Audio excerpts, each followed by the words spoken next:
سعودی حکومت کی جانب سے حج سے ریلیٹڈ کیے جانے والے فیصلے پر کھل کر بات کریں گے۔ علامہ کوکب نورانی اکاڑوی صاحب میرے ساتھ موجود ہیں۔ بہت شکریہ علامہ صاحب وقت دینے کے لیے، جوائن کرنے کے لیے۔ علامہ صاحب، سب سے پہلے میں آپ سے یہی جاننا چاہوں گی کہ جس طرح کی وبا کا سامنا ہے پوری دنیا کو، یہ پینڈیمک ہے، پوری دنیا میں پھیلا ہوا ہے، اس کو دیکھتے ہوئے، مد نظر رکھتے ہوئے سعودی حکومت کی جانب سے کیے جانے والے فیصلے پر آپ کتنے مطمئن ہیں؟ بہت شکریہ۔ بسم اللہ والحمد للہ والصلاة والسلام علی رسول اللہ۔ ہم اللہ تعالیٰ پر اور تقدیر پر ایمان رکھتے ہیں۔ تو جب ہم تقدیر پر ایمان رکھتے ہیں کہ ہر خیر اور شر ہمیں اللہ کی طرف سے کبھی امتحان، کبھی وارننگ، کبھی مرتبے بڑھانے کے لیے اور کبھی ہمیں سرزنش کے لیے یہ ہوتی ہیں، وبائیں ہوں، بلائیں ہوں یا حادثات ہوں۔ کورونا جو ہے وہ ہمارا امتحان بھی ہو سکتا ہے، ہمارے لیے وارننگ بھی ہو سکتا ہے۔ حالانکہ ابھی تک یہ طے نہیں ہوا کہ یہ قدرتی ہے یا انسانی کارروائی کا نتیجہ ہے۔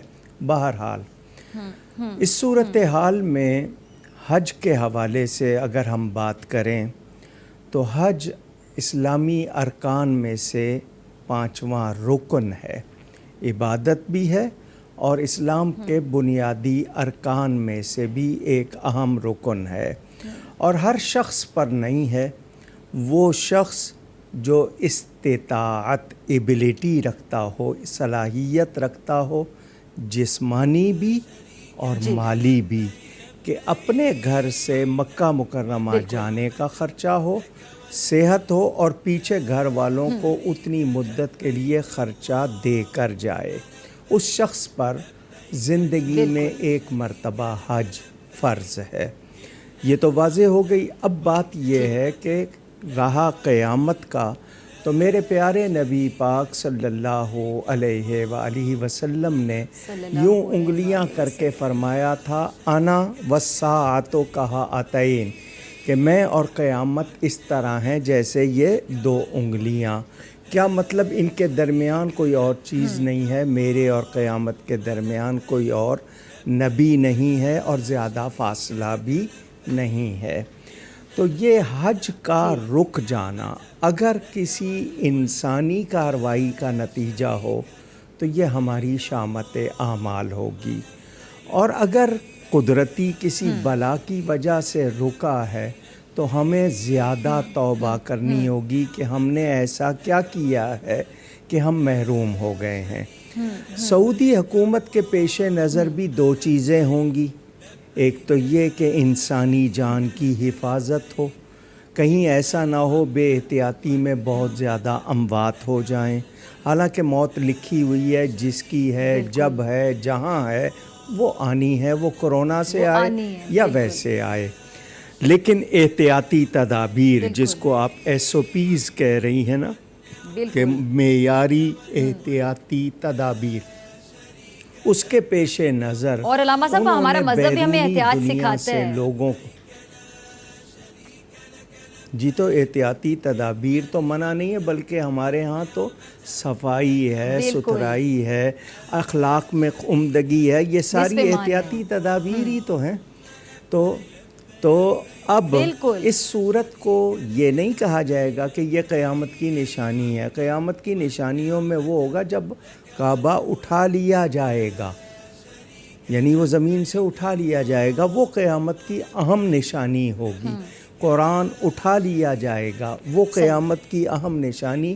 یہ قرب قیامت کی نشانی ہے کہ ہم قیامت سے قریب ہوتے جا رہے ہیں، اور ہمیں اپنے اعمال، کیونکہ ہم نے ناجائز منافع خوری نہیں چھوڑی، ہم نے جال سازی نہیں چھوڑی، ہم نے توبہ نہیں کی، ہماری خرابیاں ہم میں اسی طرح ہیں۔ ہم طرح طرح کے قہوے پی رہے ہیں، ماسک نہیں لگا رہے، جو ہم کو بچاؤ کی تدابیر کرنی چاہ رہی ہیں نہیں کر رہے۔ اور میں اپنے شہر کی بات کروں، یہاں تو ابھی تک صفائی نہیں ہو سکی، کچرا نہیں اٹھ سکا، تو ہم کیا کر سکیں گے؟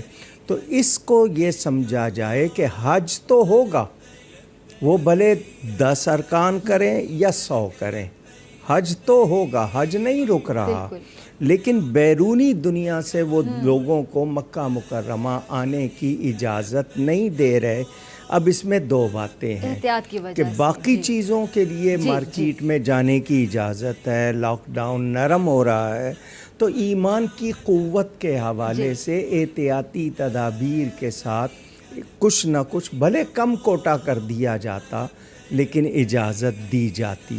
اب وہ نہیں دے رہے کہ شاید وہ اتنا اہتمام نہیں کر سکیں گے، یا ان کو پتہ ہے کہ لوگ احتیاطی تدابیر پر عمل نہیں کریں گے، تو وہ اپنے ملک کو بھی اور دوسروں کو بھی اس میں ملوث کرنا، انوالو نہیں کرنا چاہ رہے کہ وہ بڑھ جائے۔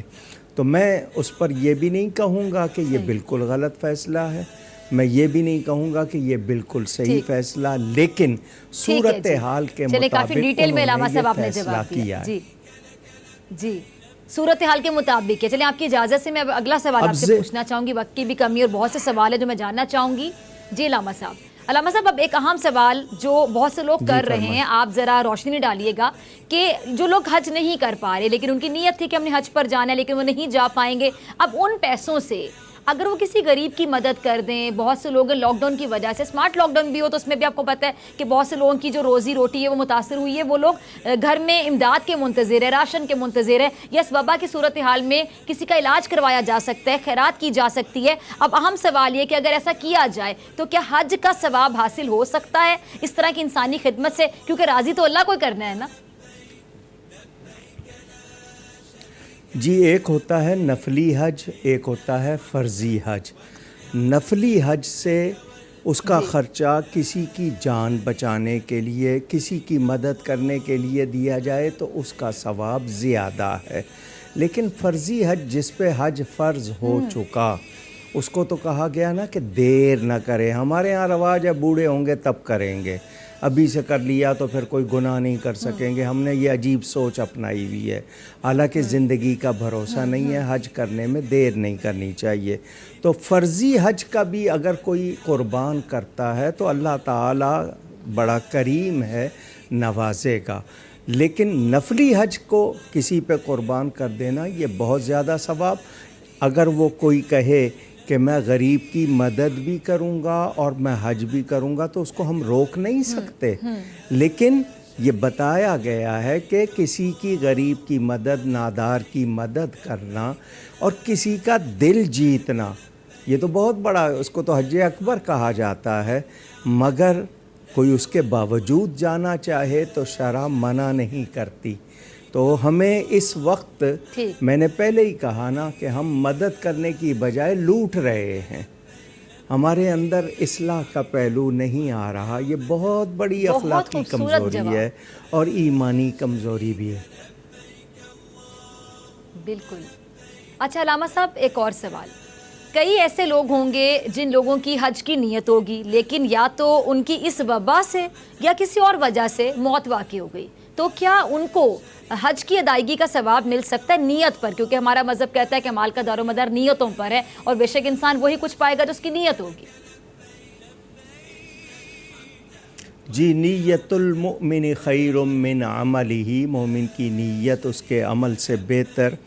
پکا ارادہ، نیت کہتے ہیں دل کے پکے ارادے کو۔ ایک شخص کا پکا ارادہ ہے کسی نیکی کا، حج کا ہو، کسی نیکی کا ہو، اور وہ اپنی طرف سے اس کا پورا اہتمام کرے، نہیں ہو سکا اللہ تعالیٰ اس کو ثواب عطا فرمائے گا۔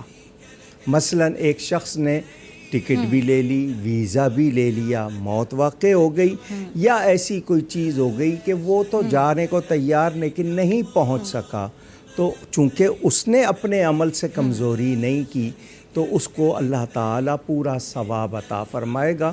اور قرآن کریم میں موجود ہے ہجرت کا واقعہ، جب مدینہ منورہ کے لیے ہجرت کرنی تھی، ایک صحابی بہت بوڑھے تھے، ان کے بیٹوں نے ان کو کہا کہ تم نے ایمان قبول کر لیا ہے؟ اب تم بوڑھے ہو گئے ہو، ہم تمہیں کچھ نہیں کہتے، یہیں بیٹھے رہو، ہم تمہیں کوئی تکلیف نہیں دیں گے۔ انہوں نے کہا ہجرت کا حکم تو سب کے لیے ہے، بوڑھے جوان کا فرق نہیں، مجھے سواری سے باندھ دو اور مدینے کے رستے پہ ڈال دو۔ راستے میں ان کی موت ہو گئی۔ انہوں نے وہیں دعا کی کہ یا اللہ میں تو نکلا تھا، پہنچ نہیں سکا، میرے اس عمل کو قبول فرما۔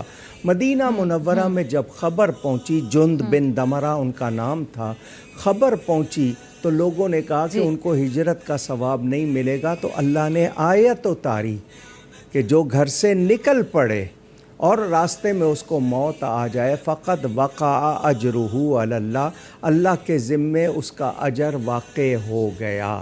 تو قرآن سے پتہ چلا جو کوئی نیت کر لے اور اپنی طرف سے کوئی کمی نہ رکھے لیکن نہ جا سکے موت کی وجہ سے، یا جو اس طرح وبا ہو گئی، تو اس کو ثواب ملے گا۔ سبحان اللہ۔ اچھا جی علامہ صاحب، ایک اور سوال، یہ بڑا اہم سوال ہے۔ آج کل جو حالات ہیں، آپ سب سے زیادہ بلکہ تمام چیزیں سنتے ہوں گے، آپ سے بہت سے لوگ رہنمائی لینے کے لیے رابطہ کرتے ہوں گے، پوچھتے ہوں گے۔ اب جس طرح اس ٹائم پہ دنیا میں وقت چل رہا ہے، جو واقعات ہیں، خاص طور پہ کرونا وائرس کی ہم بات کریں، اور بھی بہت سے واقعات ہیں، تو لوگ کیا کرتے ہیں کہ کسی نہ کسی طرح سے ان تمام واقعات کو، کرونا ہو جائے، کچھ بھی ہو جائے، اس کو دنیا کے اختتام سے جوڑنے کی کوشش کرتے ہیں۔ یہ قیامت کی نشانی ہے۔ بلکہ جو بھی سورج گرہن آیا تھا، آپ نے سنا ہوگا، کچھ سائنسدان یہ دعویٰ کرے تھے کہ یہ دنیا کا آخری دن ہوگا، لیکن ہمارا قرآن جو نشانیاں کہتا ہے، جب تک وہ نشانیاں پوری نہیں ہوں گی، ہمارا تو ایمان ہے کہ تب تک قیامت نہیں آئے گی۔ اب اس تمام پر آپ عوام کو کیسے گائیڈ کریں گے، کیسے ان کی رہنمائی کریں گے؟ میں پہلا سوال عوام سے یہ کرنا چاہوں گا کہ آپ فوراً یہ تو کہہ دیتے ہیں کہ یہ قیامت کی نشانی ہے، تو اگر آپ نے واقعی اس کو نشانی سمجھا تو آپ میں کیا تبدیلی آئی؟ آپ نے کیا کیا؟ کیا آپ نے اپنے آپ کو سدھارا؟ بہت پیاری بات۔ آپ نے توبہ کی؟ آپ نے اپنے عمل کو بہتر کیا؟ نشانی کہہ دیا، آپ شاید دوسروں کو ڈرانا چاہتے ہیں، تو خود کیوں نہیں ڈر رہے؟ اگر آپ دوسروں کو یہ کہہ رہے ہیں کہ یہ قیامت کی نشانی ہے اور قیامت آنے والی ہے، تو خود آپ پر اس کا کیا اثر ہوا؟ رہی بات قیامت قریب ہے، اس میں کوئی شبہ نہیں، کیونکہ ہمارے نبی پاک صلی اللہ علیہ وسلم آخری نبی، قرآن آخری کتاب، تو قیامت تو قریب ہے۔ اب ہم نے قیامت کے لیے کیا تیاری کی ہے؟ ہمیں یہ جتنے بھی علامات میں نے کہا نا، کبھی وارننگ ہوتی ہیں، کبھی ہمارے لیے امتحان ہوتی ہیں، کبھی ہمارے درجے بڑھانے کے لیے، کبھی سرزنش، تو ہم نے کیا سیکھا؟ ایک شخص کو بخار ہوا، بخار کو اس نے بہت ہی لائٹلی لیا، بہت ہی ہلکا لیا کہ یہ تو موسم کا اور ہو جاتا ہے، لیکن وہ بھی میرے لیے وارننگ ہے۔ میں یہ جو اسرائیل علیہ السلام، ملک الموت، وہ نشانیاں ان کی ظاہر ہوتی ہیں آنے کی، مگر ہم نہیں سدھرتے، ہم نہیں سنبھلتے۔ ہاں، ہمیں یہ شوق ہے کہ ہم دوسروں کو ضرور کہیں کہ قیامت آنے والی ہے، تو قیامت تو آنی ہے، اس کو تو کوئی نہیں روک سکتا، لیکن میں نے اتنا کہنے سے پہلے کہ یہ قیامت کی نشانی ہے، کیا خود کو اس نشانی سے ڈرایا یا تبدیل کیا؟ بالکل۔ بہت شکریہ علامہ صاحب آپ کے وقت کے لیے، آپ نے رہنمائی کی، مجھ سمیت، میری ٹیم سمیت، تمام دیکھنے والوں کی، تمام ناظرین کی۔